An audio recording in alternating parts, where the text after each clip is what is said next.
Hello everyone. BSc first year के पिछले video तक हमने यूकैरियोटिक सेल्स के कैरेक्टर्स के बारे में पढ़ रहे थे। उसमें हमने इसके साइज या आकार के बारे में पढ़ा था। उससे आगे का भाग हम इस वीडियो के अंदर पढ़ेंगे। अब बात करते हैं नेक्स्ट, इसका जो कैरेक्टर है वो आते हैं कंपोनेंट्स ऑफ से सेल, यानी कि यूकैरियोटिक कोशिकाओं में पाए जाने वाले कौन कौन से कंपोनेंट्स होते हैं। Three main components of eukaryotic cells are cell membrane, cytoplasm and nucleus। तो जो ससीम केंद्र की कोशिकाएं होती है यानी यूकैरियोटिक कोशिकाएं होती है, उनमें तीन मुख्य भाग जो होते हैं उनमें सबसे पहले आती है इसकी कोशिका झिल्ली, दूसरा आता है इसका जीव द्रव्य यानी कोशिका द्रव्य यानी साइटोप्लाज्म कहते हैं, और इसका न्यूक्लियस या केंद्र। The cytoplasm and nucleus further have several components. तो इनमें जो साइटोप्लाज्म या कोशिका द्रव्य होता है और जो न्यूक्लियस होता है, इनमें भी कई प्रकार के कंपोनेंट्स या भाग इसके पाए जाते हैं। Various cell components are discussed below. तो निम्न प्रकार जो है वो हम इसे डिस्कस कर सकते हैं, या निम्न प्रकार के कोशिका के अंदर पाए जाने वाले जो कंपोनेंट्स होते हैं वो इस प्रकार से होते हैं। सबसे पहले बात करते हैं सेल मेम्ब्रेन यानी कोशिका झिल्ली के बारे में। सेल मेम्ब्रेन, प्लाज्मा मेम्ब्रेन और plasma lemma is a thin elastic living covering that surrounds the cell keeping the cell contained in place। यानी इसे कहते हैं सेल मेम्ब्रेन यानी कोशिका झिल्ली, या इसे प्लाज्मा मेम्ब्रेन या प्लाज्मा झिल्ली कहते हैं, या इसे प्लाज्मा लेमा कहा जाता है। यह एक पतली तथा प्रत्यास्थ जीवित जो है वो कवरिंग होती है, यानी ये आवरण होता है जो कि इसके कोशिका के अंदर जो पाए जाते हैं अलग अलग कंटेंट्स जो होते हैं या जो भाग होते हैं कोशिका के अंदर, उन सबको चारों ओर से यह घेरे हुए रखती है। Provide shape to the cell, यानी यह प्लाज्मा झिल्ली जो होती है वह कोशिका को अपना आकार जो है वो प्रदान करती है। And controls the transfer of material across it. तथा यह जो झिल्ली होती है इसके थ्रू होकर जाने वाले जितने भी मटेरियल या पदार्थ होते हैं उन्हें कंट्रोल करने का जो कार्य होता है ये सेल मेम्ब्रेन करती है। It is composed of lipid protein complex. तो जो कोशिका झिल्ली होती है इसका निर्माण होता है लिपिड तथा प्रोटीन के जटिल के द्वारा, यानी ये दोनों ही कंपोनेंट इनके अंदर उपस्थित होता है। It lacks respiratory enzymes. तो कोशिका झिल्ली के अंदर जो श्वसनकारी एंजाइम होते हैं इनका अभाव होता है इनमें, यानी ये अनुपस्थित होते हैं। In many protist and animal cells it allows endocytosis and exocytosis. तो अनेक प्रकार के प्रोटिस्टा तथा जीवित जो जंतु कोशिकाएं होती है उसमें यह प्लाज्मा मेम्ब्रेन जो है एंडोसाइटोसिस और एक्सोसाइटोसिस। तो एंडोसाइटोसिस जो होता है वो कोशिका के द्वारा अंतर्ग्रहण होता है बाहरी पदार्थ का। तो कोशिका झिल्ली जो है इस प्रकार से फोल्ड बना के दूसरे जो बाहरी पदार्थ होते हैं उन बाहरी पदार्थों का ये अंतर्ग्रहण करती है, तो इसे कहते हैं एंडोसाइटोसिस। और इन बाहरी कार्बनिक मॉलिक्यूल्स का जब इनमें पाचन हो जाता है और ये पुनः बाहर निकलते हैं तो इस क्रिया को हम एक्सोसाइटोसिस कहते हैं। इन सर्टेन प्रोटिस्ट, यानी कुछ प्रोटिस्टा के अंदर, मैनी फंजाई अनेक फंजाई में, तथा सभी प्लांट कोशिकाओं के अंदर the plant cell is covered by a thick rigid non living cell wall that protects and support the cell. तो प्रोटिस्टा, फंजाई और पादप कोशिकाओं के अंदर सेल मेम्ब्रेन जो होती है यह घिरी हुई होती है एक मोटी प्रत्यास्थ यानी कठोर तथा निर्जीव कोशिका भित्ति के द्वारा, यानी इसके चारों ओर कोशिका भित्ति पाई जाती है। और यह कोशिका भित्ति जो होती है वह सुरक्षा करती है तथा इसे सहारा प्रदान करती है, यानी कि जो सेल मेम्ब्रेन होती है उसे सुरक्षात्मक आवरण प्रदान करती है तथा उसे सहारा प्रदान करती है। In prokaryotes the cell wall surrounding the plasma membrane has a different structure in comparison to eukaryote.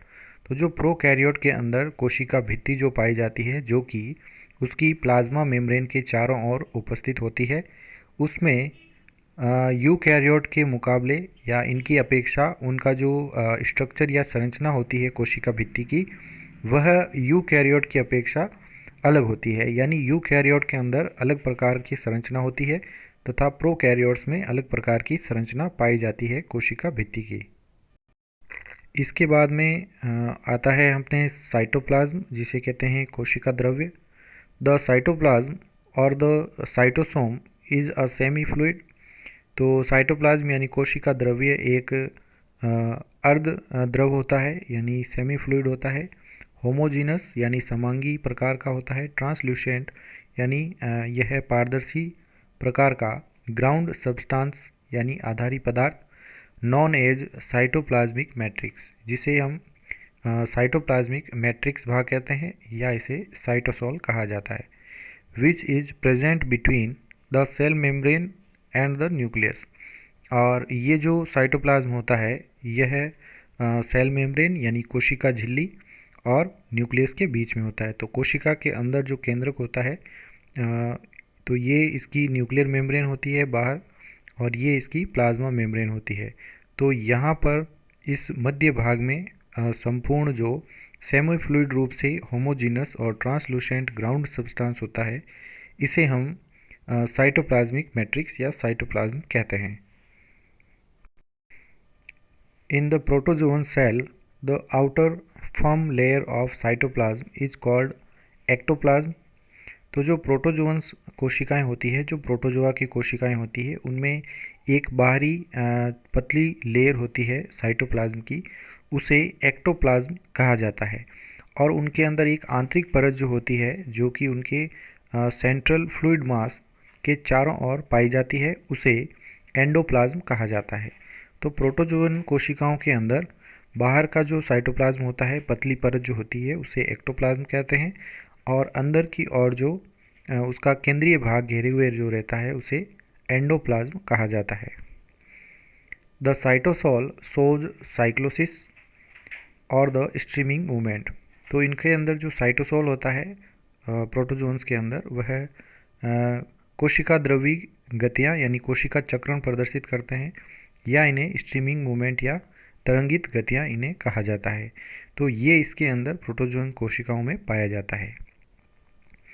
The eukaryotic cytoplasm has the following feature. तो यूकैरियोट के अंदर पाए जाने वाले साइटोप्लाज्म के निम्नलिखित जो है लक्षण होते हैं। सबसे पहले आते हैं ऑर्गेनल्स या कोशिकांग। The organized structures having the specific function. तो जो जितनी भी संगठित संरचनाएं होती है, उनके विशेष कार्य होते हैं और उनकी कैपेसिटी जो होती है ग्रोथ की, यानी वृद्धि की कैपेसिटी पाई जाती है, और इनमें मल्टीप्लिकेशन यानी कि बहुगुणन की प्रकृति भी पाई जाती है। In some cases are known as organelles. तो इन जो इसके अंदर उपस्थित होने जितने भी ये ऑर्गेनाइज स्ट्रक्चर्स होती है, ये सभी कहलाते हैं ऑर्गेनल्स या अंगक कहलाते हैं। Mitochondria, centrosome, Golgi body, plastid and vacuoles are the organelles that can be observed under light microscope. तो लाइट माइक्रोस्कोप के नीचे देखी जाने वाली संरचनाएं जो है वो ये होती हैं, जो कि कोशिका के अंदर उपस्थित होती है। While endoplasmic reticulum, ribosome, microfilament, microtubules, intermediate filaments and microbodies can only be seen under electron microscope. तो ये जितने भी कोशिकांग होते हैं, ये बहुत ही छोटे होते हैं, इसलिए इन्हें केवल इलेक्ट्रॉन माइक्रोस्कोप के नीचे ही देखा जा सकता है। बाकी ये जितने भी कोशिकांग होते हैं, इन्हें हम सीधे ही लाइट माइक्रोस्कोप के नीचे देख सकते हैं। These organelles are often described as protoplasmic structures. तो ये जितने भी कोशिकांग होते हैं, इन्हें प्रोटोप्लाज्मिक संरचनाएं कहा जाता है। दीज सेल्स हैविंग सीलिया और फ्लैजिला। इन कोशिकाओं में पक्षमाभ या कशाभ होते हैं। हैव देयर बेसल बॉडीज, और उनके नीचे एक आधारी काय पाई जाती है फ्लैजिला के नीचे। एट द बेसेज यानी आधार के अंदर। आर इन द साइटोप्लाज्म, जो कि साइटोप्लाज्म या कोशिका द्रव्य में होता है। While rest of its part extend out of cytoplasm, जबकि इनका बाकी का जो भाग होता है या बाकी का जो सिरा होता है वो साइटोप्लाज्म से बाहर निकला हुआ रहता है। तो जो सीलिया या फ्लैजिला होते हैं, उनके अंदर जो है साइटोप्लाज्म के अंदर एक बेसल बॉडी पाई जाती है, आधारिकाय, जिसमें से वह निकला हुआ रहता है या चिपका हुआ रहता है, और बाकी का भाग जो होता है वो साइटोप्लाज्म से बाहर की ओर निकला हुआ रहेगा। इसके बाद आते हैं इंक्लूजन्स यानी अंतर्वेशी पदार्थ। These are non living structure, यानी ये सभी निर्जीव संरचनाएं होती है, which are incapable of growth, जिनमें वृद्धि की क्षमता नहीं होती है और मल्टीप्लिकेशन की क्षमता भी नहीं पाई जाती है। Common cell inclusions are stored organic material. तो सामान्य प्रकार के जो कोशिकीय अंतर्वेशी पदार्थ होते हैं ये सामान्यतः कार्बनिक पदार्थ होते हैं, जैसे स्टार्च ग्रेन्स होते हैं, ग्लाइकोजन ग्रेन्यूल्स होते हैं, एल्यूरोन ग्रेन्स हो सकते हैं, फैट ड्रॉपलेट यानी वसा की बूंदें, पिगमेंट ग्रेन्यूल्स यानी वर्ण के ग्रेन्यूल्स या कणिकाएँ, और इनऑर्गेनिक क्रिस्टल। तो ये सभी जो है वो कॉमन सेल इंक्लूजन्स होती है। Cytoplasm is stored raw materials needed for the metabolism in both the cytoplasm and nucleus.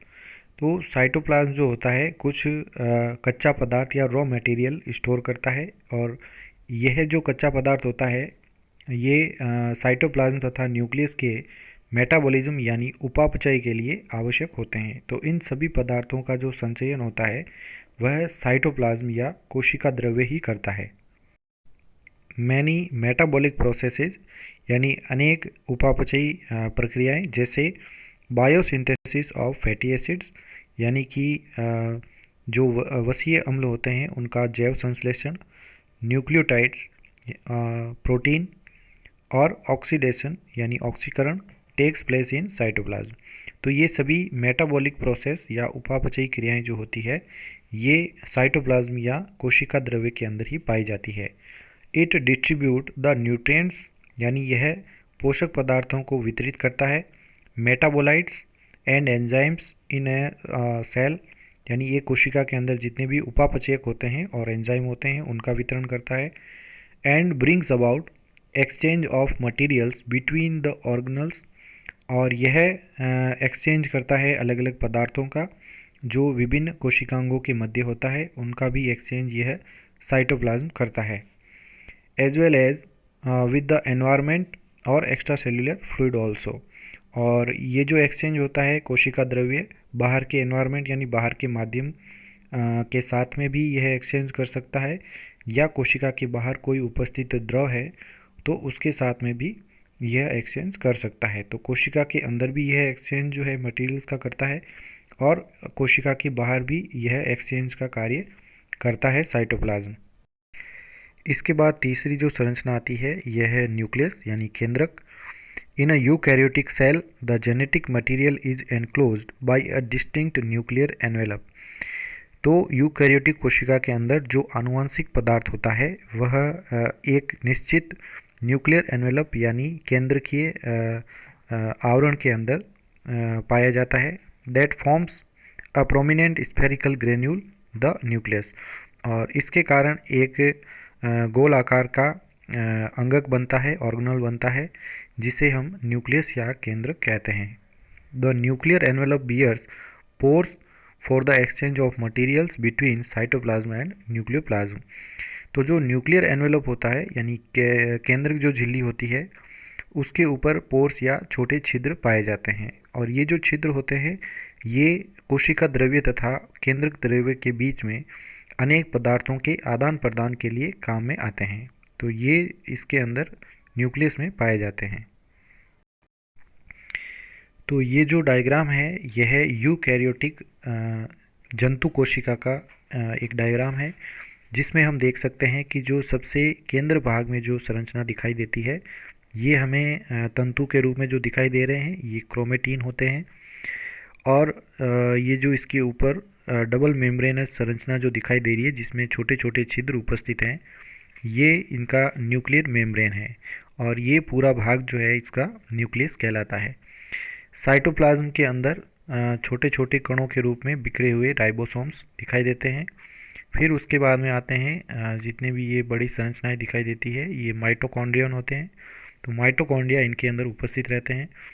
इसके बाद उपस्थित होते हैं केंद्र के पास में गोल्जी बॉडी, और कुछ संरचनाएं होती है थैलेनुमा जिन्हें लाइसोसोम कहा जाता है।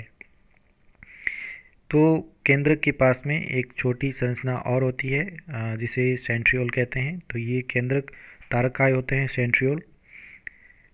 न्यूक्लियर पोर्स जो होते हैं यानी जो छिद्र होते हैं ये केंद्रक झिल्ली के अंदर पाए जाते हैं। इनसे ट्रांसपोर्ट होता है न्यूक्लियर जो इसका केंद्रक द्रव्य होता है और जो कोशिका द्रव्य होता है, इनके बीच में आदान प्रदान होता है पदार्थों का।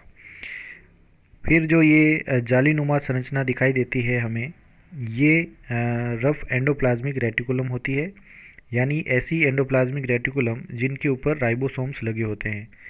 और जिनके ऊपर राइबोसोम्स नहीं होते हैं ये स्मूथ एंडोप्लाज्मिक रेटिकुलम कहलाती है।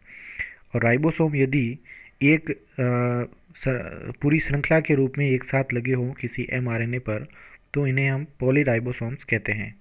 बाहर की ओर जो झिल्ली होती है इसे हम प्लाज्मा मेम्ब्रेन कहते हैं, और जो कुछ खाली स्थान या रिक्त स्थान दिखाई देते हैं वो उन्हें वैक्यूल्स या धानियाँ कहा जाता है।